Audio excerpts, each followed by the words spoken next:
زمین 200 کنال فی فرد، ان میں مولانا کے سیکریٹری بھی شامل تھے، ان کو یہ دی گئی تھی. پھر اس کے بعد پی ڈی ایم کے اسلام آباد والے گھر میں رہتے ہیں مولانا صاحب سے وہ پوچھا کہ انہوں نے کہا یہ تو مجھے کسی نے تحفتاً دیا. اللہ دیتا ہے. میں اس کے بعد اس سوال پہ بھی آؤں گا. اکبر بٹ صاحب what's your take on that? ایک تو جی میں بہت شکریہ ادا کرتا ہوں آپ کا، مجھے آپ نے دعوت دی یہاں پر اس اہم ایشو پر بات کرنے کے لیے. اور آپ کا جو شروع میں آپ نے جو انٹرو دیا وہ میں سن رہا تھا، وہ بھی بڑا لاجیکل تھا. اصل میں بات یہ ہے کہ اگر تو مقصد ہو جوڈیشری میں اصلاحات لانے کا، پھر تو یونانیمسلی جو ہے وہ ہر پاکستان کا جو فرد ہے، جو بہن اور بھائی ہیں، جو نوجوان ہیں، وہ ایکسیپٹ کریں گے کہ جوڈیشری میں اصلاحات ہونی چاہیے. جوڈیشری میں اصلاحات فرینکلی سپیکنگ میں اکثر وہ بات کرتا ہوں سر بہت ضروری ہے. یہاں پہ کیسز آج 55,000 کیسز ہو گئے سپریم کورٹ کے اندر اور یہ نمبر بڑھتا ہی جا رہا ہے، تو پھر ظاہر ہے اصلاحات کی ضرورت ہے. جی بالکل، اصلاحات بہت ضروری ہیں. جہاں تک پینڈنسی کی بات ہے، ایکچوئل ایشو سے ہٹ کے دوسرے ایشوز پہ زیادہ ٹائم دیا جاتا ہے، تو یہ تو بڑا ضروری ہے. یہ اصلاحات میں لانا بہت ضروری ہے. ون سیکنڈلی جو ججز کی تقرری ہے وہ بھی بڑا لازمی ہے کہ اس میں بھی سوچا جائے، اصلاحات لائی جائے. فار ایگزامپل میں نے جیسے عرض کیا کہ میں اکثر وہ بات کرتا ہوں یا وہ سوچتا ہوں جو کہ عام آدمی سوچتا ہے. آپ دیکھیں سول ججز جو ہوتے ہیں، جو ججز کی نرسری ہوتی ہے، جس طرح دوسرے اداروں میں سب سے پہلے جو ہے ایک جونیئر رینک ہوتا ہے، پھر وہ کرتے کرتے سینئر رینک بن جاتے ہیں، جیسے اچھا اسی طرح جوڈیشری میں ہم دیکھتے ہیں، جو میں سوچتا ہوں کہ سول ججز جو ہیں وہ سیشن ججز اور ایڈیشنل سیشن ججز اور سیشن ججز بنتے ہیں. لیکن جو ہائی کورٹ کے ججز ہوتے ہیں اور پھر جب وہ ایلیویٹ ہو کے سپریم کورٹ میں بنتے ہیں تو یہ ڈائریکٹ وکلاء ہوتے ہیں. اچھا ابھی وکلاء کی ہم اکثر میڈیا میں بھی ہم دیکھتے ہیں کہ ایک جو ہائی کورٹ کے جج یا سپریم کورٹ کے جج بنے ہوتے ہیں، وہ ایک وقت ایسا ہوتا ہے کہ وہ ٹی وی کے اینکر ہوتے ہیں. اچھا وہ کسی نہ کسی ان کا کوئی باعث ہوتا ہے، تو وہ پھر بعد میں ان کے جو فیصلے ہوتے ہیں تو لوگوں کو کرٹیسزم کا موقع ملتا ہے. تو میری اپنی رائے میں یہ سمجھتا ہوں کہ اصل اصلاحات جو ہیں وہ اس میں آنی چاہیے کہ ججز کا جو ان کا جاب میں آنے سے پہلے کا کوئی ایسا لگاؤ ہے یا کوئی ایسی اٹیچمنٹ ہے وہ نہیں ہونی چاہیے. سسٹم کو یعنی سول ججز کو ایلیویٹ کر کے سپریم کورٹ تک جانا چاہیے. یہ ایک میری اپنی. دوسری بات یہ ہے دیکھیں اس وقت جو پولیٹیکل سچویشن ہے ملک کی وہ کوئی سیٹسفیکٹری نہیں ہے. پاکستان کی یہ ایک حقیقت ہے، یہ ایک ریالٹی ہے. میں ہمیشہ it is bad to give your own example, لیکن پھر بھی جو حقیقت ہے وہ کہتے ہیں نا خوشبو آ نہیں سکتی کاغذ کے پھولوں سے، سچائی چھپ نہیں سکتی بناوٹ کے اصولوں سے. جو آپ بات سچی کرتے ہیں عوام اس کو بائی کرتے ہیں، عوام میں پلس ایک جنریٹ ہوتی ہے. ابھی یہ سچویشن نہیں ہے کہ آپ امینڈمنٹ کریں جوڈیشری میں اصلاحات. یہ اصلاحات نہیں ہے، یہ تو ایک ان پڑھ اور میری طرح جاہل آدمی جو ہے وہ بھی یہ سوچتا ہے کہ یار یہ تو جو حکومت ہے یہ اپنے آپ کو مضبوط کرنے کے لیے اصلاحات لا رہی. کیا اصلاحات لا رہی ہے؟ فار ایگزامپل یہ دیکھیں یہ جمہوریت ہے، جمہوریت میں رائے جو ہے نا، رائے کی آزادی ہونی چاہیے. Yes you should not break the law, آپ کوئی توڑ پھوڑ نہ کریں، لیکن زبان سے جو آپ بولتے ہیں جمہوریت میں اس کی آزادی ہوتی ہے. میڈیا آزاد ہے الحمدللہ. آپ اور میں بیٹھ کے یہاں پہ اگر اس کے اوپر کھل کھلا کے بات چیت کریں تو اٹ مینس کہ میڈیا آزاد ہے الحمدللہ.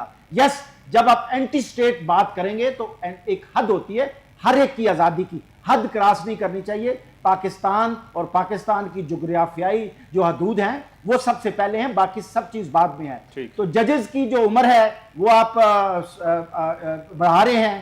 اس کے بعد ججز کی یہ جو آپ نے اپنے انٹرو میں بڑا اچھی بات کی کہ ججز کو آپ کہہ رہے ہیں کہ جی سپریم کورٹ کا چیف جسٹس جو ہے وہ وزیر اعظم، ان کے پینل آئے گا، اس کو وزیر اعظم یا پارلیمانی کمیٹی یعنی کہ وہی 5 لوگوں کا نام آئے گا سر، 5 لوگوں کا نام آئے گا، اس میں سے پک اینڈ چوز کریں گے. جی پک اینڈ چوز کریں گے، یعنی کان کو ادھر سے پکڑیں کان کو ادھر سے پکڑیں. تو سر جی یہ مناسب نہیں ہے، قوم اس کو بالکل ایکسیپٹ نہیں کر رہی. مولانا صاحب کی بات ابھی ادھر ہوئی، میری رائے میں وہ کہتے ہیں دیر آئے درست آئے. میں یہ سمجھتا ہوں موجودہ سچویشن میں مولانا فضل الرحمان صاحب کو بہت بڑا کریڈٹ جاتا ہے کہ انہوں نے سٹینڈ لیا ہے. آج وہ مان جاتے کل یہ پاس ہو جانا تھا، اللہ خیر صلی اللہ. ابھی جو اگر کل مان گئے تو کیا ہوگا؟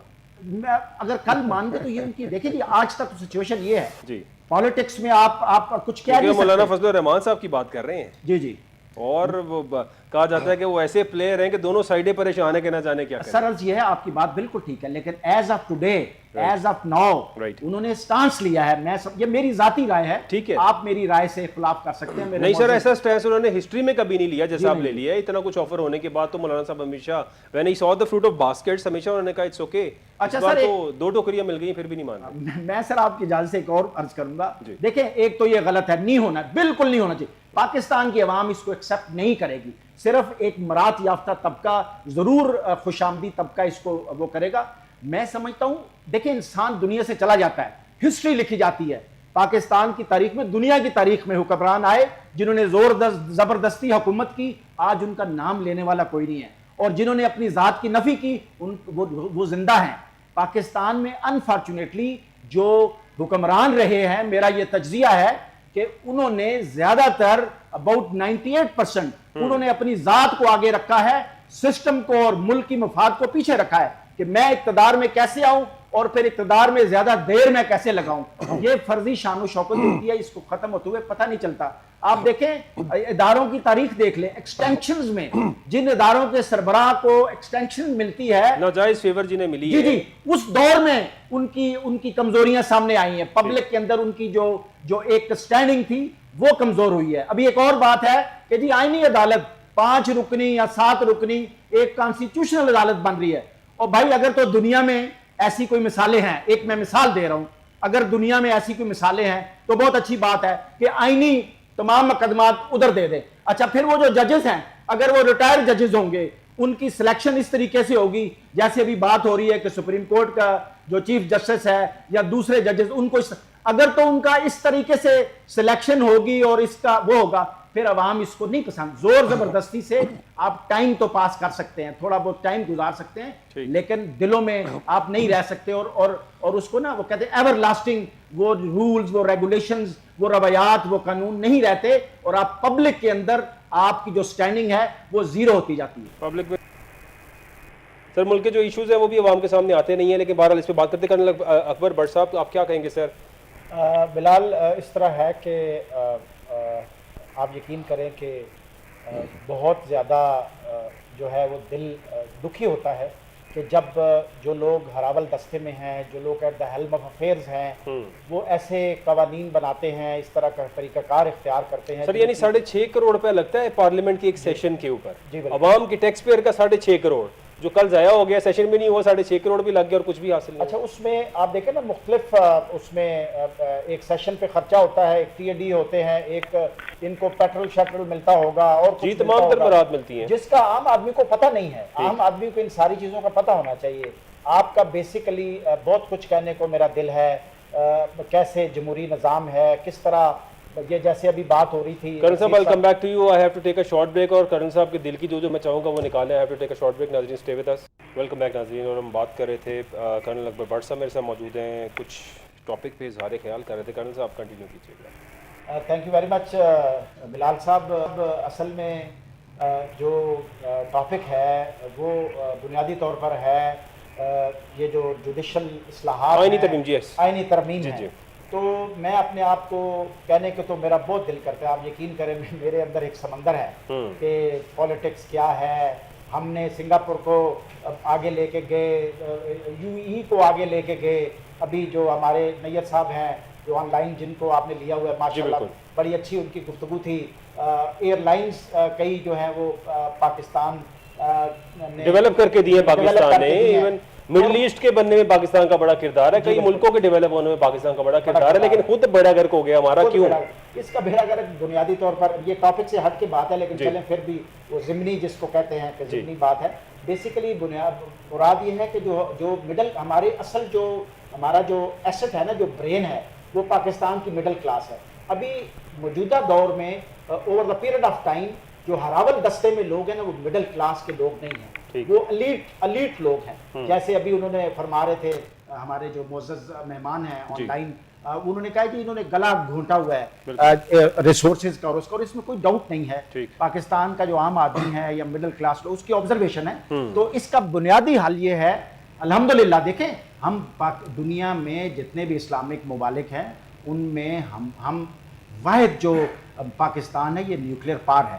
اس میں سیاستدانوں کا ہاتھ ہے، نیوکلیئر پاور بننے میں سیاستدانوں کا ہاتھ ہے۔ پاکستان جو بنایا وہ سیاستدان نے بنایا، وہ ایک وکیل نے بنایا، وکیلوں نے بنایا۔ یہ جو آگے جو ڈیولپمنٹ ہوتی ہے نا، جو ادارے مضبوط ہوتے ہیں، وہ اداروں میں پھر ایک ایس او پیز ہوتی ہیں اور اس طرح، تو الحمدللہ ہم دفاعی طور پہ بہت مضبوط ہیں۔ سیاسی طور پہ ہمیں مضبوط ہونے کی ضرورت ہے۔ سیاستدان بیسیکلی مفاد پرست ہے، اس میں کوئی شک نہیں ہے۔ اگین ٹاپک سے ہٹ کے بات ہے، سیاستدان اپنا مفاد چاہتا ہے، سیاستدان اقتدار کو طوالت چاہتا ہے کہ میں دیکھیں یہ جو نا یہ ٹوپی ڈرامہ ہوتا ہے کہ جی میں اپنے لیے نہیں آیا، میں ساری اسائشن چھوڑ کے ملک کے لیے آیا ہوں۔ سر یہ اب چیف جسٹس کو بھی کنٹروورشل کیوں اتنا بنایا جا رہا ہے سر نیر الدین صاحب؟ دیکھیں چیف جسٹس کو کوئی سمجھتا ہے یہ میرا ہے، کوئی سمجھتا ہے یہ میرا نہیں ہے، صرف یہی مار ہے اور تو کوئی بات نہیں ہے۔ اکبر بٹ صاحب کیا کہیں گے آپ سر؟ جی بالکل، آپ اعظم نذیر تارڑ صاحب کہہ رہے ہیں کہ چیف جسٹس نہیں پارلیمان جو ہے وہ تعین کرے گا ملک کی سمت کا، یعنی اب اس کو اتنا کنٹروورشل بنا دیا گیا ہے اور مزید بات بھی کر رہے ہیں، کیا کہیں گے سر؟ دیکھیں جی بات یہ ہے کہ اٹ از ویری انفارچونیٹ، یہ بیسیکلی وقت کی بات ہوتی ہے جب دیکھتے ہیں کہ ایتھکس تو ہیں نہیں، مورلز اصول تو پالیٹکس میں نہیں ہیں۔ یہ جو موجودہ حکومت ہے اس میں کوئی شک نہیں ہے کہ یہ کس طرح حکومت میں آئی ہے، یہ پاکستان کی عوام کو پتہ ہے، یہ زور زبردستی سے حکومت میں آئی ہے، یہ ایک اوپن سیکرٹ ہے۔ ابھی یہ جو جوڈیشری ہے، جو چیف جسٹس ہے، جو پہلے چیف جسٹس تھے جب یہ پی ٹی آئی کی حکومت گئی تھی تو اس وقت یہی چیف جسٹس تھے بندیال صاحب، وہ بہت اچھا انہوں نے کام کیا۔ یعنی ہماری پالیٹکس کے اندر ہمارے سیاستدان انفارچونیٹلی یہ ایک ریالٹی ہے کہ جب کوئی فیصلہ حق میں آتا ہے تو بہت خوشی ہوتی ہے، جب کوئی حق میں نہیں آتا تو کہتے ہیں جی یہ ناانصافی ہے۔ یعنی ہم ججز کو کنٹروورشل بنا رہے ہیں۔ اور آپ یہ دیکھیں کہ چیف جسٹس یعنی عدلیہ کے پاس ایک مورل اتھارٹی ہوتی ہے، ان کے پاس کوئی فورس نہیں ہوتی، ان کے پاس ایک مورل اتھارٹی ہوتی ہے۔ اور دنیا میں عدلیہ جو ہوتی ہے اس کی بات ایکسپٹ یہاں پہ بیان بازی یہ ہوتی ہے کہ جی اگر آپ نے عدلیہ کا مان لیا نا فیصلہ تو یہ سمجھیں جی آپ نے احسان کیا۔ یہ ایک ایتھکس ہونے چاہیے کہ آپ عدلیہ سپریم ہے اور عدلیہ کے جو چیف جسٹس ہیں وہ دیکھیں تاریخ میں جتنے بھی چیف جسٹس گزرے ہیں پاکستان کی عوام جو ہے وہ جو ہے ان کی نظر میں اگر کوئی تاریخی اور اچھے اور باصول اور قانون کے مطابق قانون دان یا ججز یا چیف جسٹسز رہے ہیں تو لوگ ان کی قدر کرتے ہیں۔ جو اپرچونسٹ تھے جیسے ذوالفقار علی بھٹو کی بات ہوئی، ٹھیک ہے جی، کہ ان کا ایک جوڈیشل مرڈر تھا، انڈر پریشر انہوں نے یہ فیصلہ کیا تو وہ تو سارے دنیا سے چلے گئے جنہوں نے یہ فیصلہ۔ ایک اور جسٹس نسیم حسن شاہ کا انٹرویو میں نے خود سنا تھا، آپ دیکھیں سپریم کورٹ کے چیف جسٹس جو ایکس چیف جسٹس تھے وہ یہ کہہ رہے ہیں کہ جی یہ جو فیصلہ تھا اس میں یہ ایلیمنٹ تھے۔ سر جی دیکھیں وہ کہتے ہیں، کسی نے کہا کہ جی قبرستان ان لوگوں سے بھرا ہوا ہے جنہوں نے وہ فلاں ایفرٹ نہیں کی کس وجہ سے کہ ہم مارے نہ جائیں، تو وہ سارے مرے ہوئے ہیں۔ ٹھیک ہے، یعنی بچنا کسی نے نہیں، رہنا کسی نے نہیں ہے، اور اصول کے اوپر رہیں، اصول کے اوپر ذات کی نفی کریں۔ پیسے سے اصل میں پتہ کیا اقتدار، دیکھیں اگر تاریخ، میں اتنا تاریخ دان نہیں ہوں، میرے جو بھائی بیٹھے ہوئے ہیں میرے دائیں طرف اور جو آن لائن ماشاءاللہ نیت صاحب ہیں، بڑی اچھی ان کی گفتگو ہے اور بڑے تاریخی حوالے دے رہے ہیں۔ دیکھیں یہ جو اقتدار ہوتا ہے نا، یہ اقتدار تاریخ اگر ہم پڑھیں تو باپ نے بیٹوں کو مارا، بیٹوں نے باپ کو مارا، سازشیں کی، بھائیوں نے بھائیوں کے خلاف سازشیں کی اقتدار لینے کے لیے۔ یہ اقتدار لینا جو ہے نا یہ شپ اصل میں یہ انسان کو خراب کرتا ہے۔ اور جب آپ کی نیت یہ ہو، جب آپ کہ میں نے اقتدار لینا اور اقتدار کے مزے لینے، اگر تو آپ اقتدار میں سادگی میں رہتے ہیں، دیکھیں ہمارے خلفائے راشدین خلفاء تھے۔ سر بڑی مثالیں دے رہے ہیں آپ ان لوگوں کے آگے، یہ تو وساطی اقتدار میں صرف اپنی جیبیں بھرنے کے لیے اور عوام کا خون اور عوام کا جو ہے وہ تمام تر چیزیں نچوڑنے کے لیے۔ بہت شکریہ میرے گیسٹ، پروگرام کا وقت ختم ہو گیا، ہم سوری کرنل صاحب۔ ناظرین آپ سب کا دیکھنے کا بہت شکریہ، میرے گیسٹ کا بہت شکریہ۔ حکومت کی اب ہر طرح سے کوشش یہ کسی بھی طرح سے اس آئینی ترمیم کو جو ہے وہ کر لیا جائے، اور اس کے لیے تمام تر سر توڑ کوششیں جاری ہیں۔ بلاول استعمال ہو یا نواز شریف استعمال ہو، کچھ بھی استعمال کیا جائے اور مولانا کو منا کے کسی بھی طرح ٹیکل کیا جائے۔ لیٹس سی کیا ہوگا آگے۔ اپنا خیال رکھیے گا، اللہ حافظ۔